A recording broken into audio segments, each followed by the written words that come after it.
पर्दे के पीछे भोली भाली सलोनी की सास कोकिला एक तेज तर्रार औरत थी। सलोनी के भोलेपन को लेकर कोकिला को हमेशा चिंता सताती रहती थी।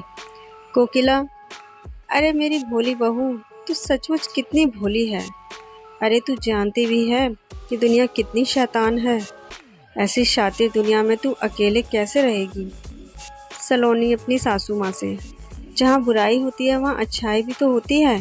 इसी तरह जहाँ बुरे लोग होते हैं वहाँ कुछ अच्छे लोग भी होते हैं, पर हम कुछ अच्छे लोग भी बहुत कुछ कर सकते हैं।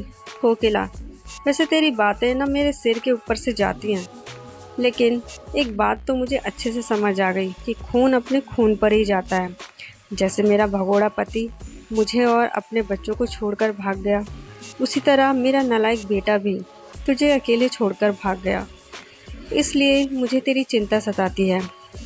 सलोनी अपनी सासू माँ से, आप हैं ना मेरे साथ, तो फिर मुझे किस बात की चिंता। अच्छा सासू माँ, वैसे आप कहाँ काम करने जाती हैं? मुझे वहाँ का नंबर दे दीजिए ताकि मैं उन्हें कह सकूँ कि आपको रात की जगह दिन की शिफ्ट में बुलाएं। आप रात को काम पर जाती हैं तो मुझे आपकी बहुत चिंता सताती है। सलोनी की बात सुनकर कोकिला घबरा जाती है और बिना कोई जवाब दिए वहाँ से चली जाती है। ऐसे ही कुछ दिन बीत जाते हैं। फिर एक दिन कोकिला बहुत सारे पैसे लेकर आती है। कोकिला के पास इतने सारे पैसे देखकर सलोनी घबरा जाती है। सलोनी, हे राम सासू माँ, आपके पास इतने सारे पैसे कहाँ से आए? आप आखिरकार ऐसा कौन सा काम कर रही हैं? कोकिला, अरे बहू, ये मेरे पैसे नहीं हैं, मालिक के हैं। ऑफिस में सबको सैलरी बांटनी थी ना, तो आज काफ़ी स्टाफ ऑफिस नहीं आया था, इसलिए उन्होंने मुझे पैसे दे दिए ताकि मैं सभी स्टाफ को ये पैसे बांट सकूं। सलोनी, लेकिन सासू माँ, आप इतनी पढ़ी लिखी नहीं हैं, फिर आप सैलरी कैसे बांट पाएंगी? अच्छा, इसमें मैं आपकी मदद कर देती हूँ। आप मुझे बता दीजिए कितने लोगों को और कितनी सैलरी बांटनी है। मैं सबका हिसाब अलग अलग करके रख दूँगी। आप कल जाकर सबको उनकी सैलरी दे देना। अपनी बहू के मुंह से ऐसी बात सुनकर कोकिला की आंखें भर आती हैं। फिर वो जाकर वो सारे पैसे एक संदूक में रख देती है और फिर सोने के लिए चली जाती है। साथ ही सलोनी को भी सोने के लिए कहती है। तभी सलोनी उससे कहती है, क्या हुआ सासू माँ, आप इतनी उदास क्यों लग रही हैं? मैं तो बस आपकी मदद करना चाहती थी। कोकिला, नहीं बहू, मुझे मदद की कोई ज़रूरत नहीं है और ना ही मैं चाहती हूँ कि जो काम मैं कर रही हूँ वो तू भी करे। ऑफिस में वैसे भी बहुत सारे लोग हैं जो मेरी मदद कर देंगे। तू बस अपना ध्यान रख और अब आराम से सो जा। सलोनी, ठीक है सासू माँ, आप कहती हैं तो मैं सो जाती हूँ। सलोनी को अपनी सासू माँ की कोई बात समझ नहीं आती, लेकिन वो अपनी सास से बहुत प्यार करती थी, इसलिए उसकी हर बात मान जाया करती थी। सलोनी हर किसी की मदद के लिए हमेशा तैयार रहती थी। उसे दूसरों की मदद करना बहुत अच्छा लगता था। तो वहीं कोकिला का स्वभाव उससे अलग था। वो गरीब और मासूम लोगों की किडनियां चुराकर बेचा करती थी। एक रात कोकिला बोली, डॉक्टर साहब, इस आदमी को पथरी है और इसके पास 2 किडनियां हैं। आप इसकी एक किडनी निकाल कर मुझे दे देना। आपका काम मैं आज रात को ही पूरा कर दूंगी डॉक्टर। तुम्हें देने का क्या फ़ायदा? इतना रिस्की काम मैं करता हूँ और तुम हो कि सही से मोल भाव भी नहीं कर पाती। कोकिला, भूलो मत कि मैं बिचौली हूँ और मैं ही किडनी का लेन देन करती हूँ। अगर मेरे साथ चालाकी करने की कोशिश की तो मैं अपना मुंह खोल दूँगी।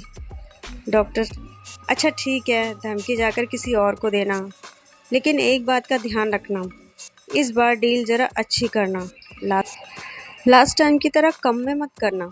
कोकिला, अच्छा ठीक है डॉक्टर साहब, मैं समझ गई। कोकिला जिस हॉस्पिटल में साफ सफाई का काम करती थी, उस हॉस्पिटल के डॉक्टर लोगों की किडनियां निकाल लिया करते थे और कोकिला उन्हें बेचने का काम किया करती थी।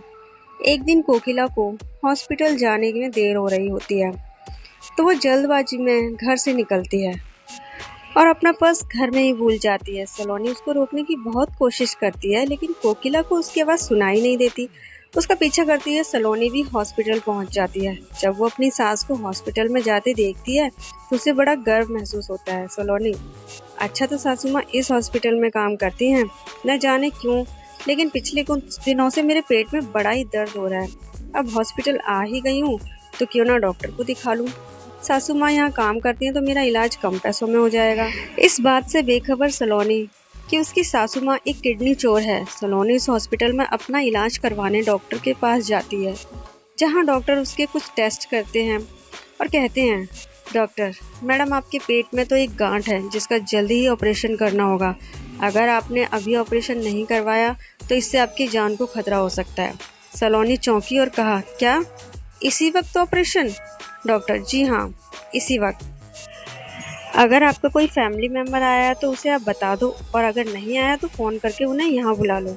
सलोनी, डॉक्टर साहब मेरी सासू माँ इसी हॉस्पिटल में काम करती हैं, उनका नाम कोकिला है। डॉक्टर, ओह अच्छा, तो तुम कोकिला की बहू हो। डॉक्टर मन में सोचता है, अब आएगा मज़ा। जब वो कोकिला अपनी बहू की किडनी बेचेगी तब असली खेल देखने वाला होगा।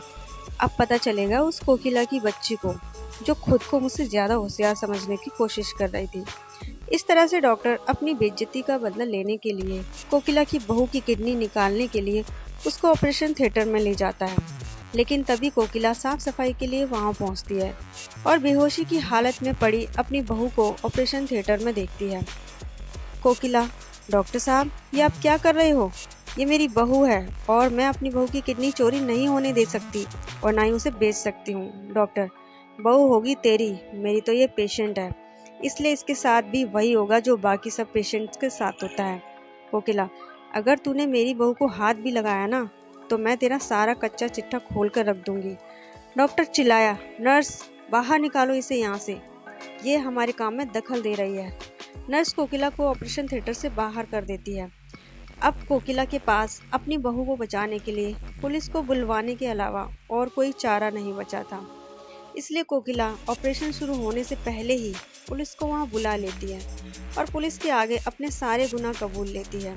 साथ ही डॉक्टर की असलियत भी पुलिस को बता देती है।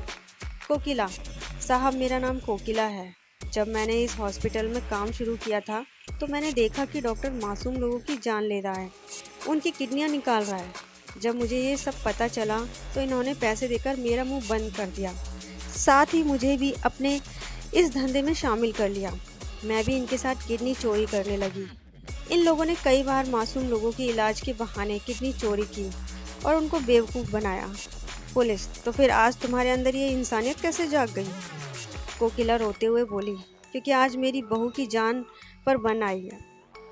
रोज़ जो दूसरों के साथ होता था आज वो मेरी बहू के साथ होने जा रहा है और मैं ऐसा होने नहीं देख सकती। मैंने इन्हें रोकने के लिए बहुत कोशिश की लेकिन इन्होंने मेरी एक ना सुनी, इसलिए मुझे आप लोगों को फ़ोन करना पड़ा। आप चाहें तो मुझे गिरफ्तार कर लें, लेकिन इन पापियों को इनके किए की सज़ा भी ज़रूर दें। इस तरह कोकिला अपने सारे गुनाह कबूल कर लेती है। कुछ ही देर बाद जब सलोनी को होश आता है तो उसे ये जानकर बहुत दुख होता है कि उसकी सास एक किडनी चोर है, लेकिन सलोनी चाहकर भी कुछ नहीं कर सकती थी और ज़िंदगी भर इसी तरह से लोगों की ताने सुनती रहती है। तो दोस्तों, ये थी एक छोटी सी कहानी सलोनी की। आपको ये कहानी कैसी लगी? इस कहानी के बारे में अपनी राय दें और ऐसी ही कहानियों के लिए हमारे चैनल से जुड़े रहिए और वीडियो को लाइक और शेयर करिए। मिलते हैं अपनी नेक्स्ट वीडियो में। जय हिंद।